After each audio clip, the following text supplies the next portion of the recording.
मुल्क में वैक्सीनेशन की रफ्तार को तेज करने के लिए एनसीओसी ने बड़ा फैसला किया है। वैक्सीनेशन की तमाम इकसात में पहली और दूसरी डोज का दरमियानी वक्फा 42 दिन से कम करके 28 दिन कर दिया गया है। ये फैसला वजारत सेहत और तिब्बी माहिरीन की मुशावरत के बाद किया गया। 10 सितंबर के बाद हवाई सफर के लिए मुकम्मल वैक्सीनेशन लाजमी करार दे दी गई है। 10 सितंबर के बाद वैक्सीनेशन का जुज़वी सर्टिफिकेट कारआमद नहीं होगा। वैक्सीनेशन के अमल की जल्द तकमील वबा के बढ़ते फैलाव को रोकने और उसके असरात कम करने के लिए इंतहाई मुफीद करार दी गई है। आपको बता रहे हैं कि मुल्क में वैक्सीनेशन की रफ्तार को तेज करने के लिए एनसीओसी ने यह बड़ा फैसला किया है। वैक्सीन की तमाम इकसात में पहली और दूसरी डोज का दरमियानी वक्फा 42 दिन से कम करके 28 दिन कर दिया गया है। ये फैसला वजारत सेहत और तिब्बी माहिरीन की मुशावरत के बाद किया गया।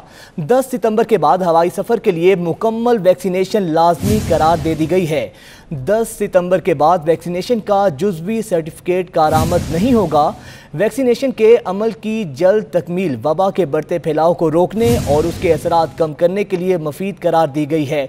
और इसी हवाले से अब ये बड़ा फैसला एनसीओसी ने किया है।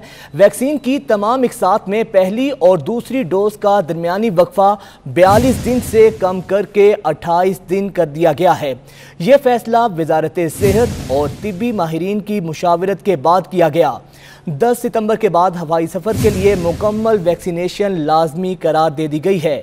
10 सितंबर के बाद वैक्सीनेशन का जुज़वी सर्टिफिकेट कारआमद नहीं होगा। वैक्सीनेशन के अमल की जल्द तकमील वबा के बढ़ते फैलाव को रोकने और उसके असरात कम करने के लिए इंतहाई मुफीद करार दी गई है, जबकि ये फैसला वजारत सेहत और तिब्बी माहिरीन की मुशावरत के बाद किया गया है। 10 सितंबर के बाद हवाई सफ़र के लिए मुकम्मल वैक्सीनेशन लाजमी करार दे दी गई है। 10 सितंबर के बाद वैक्सीनेशन का जुज़वी सर्टिफिकेट कारआमद नहीं होगा। वैक्सीनेशन के अमल की जल्द तकमील वबा के बढ़ते फैलाव को रोकने में मदद देगी।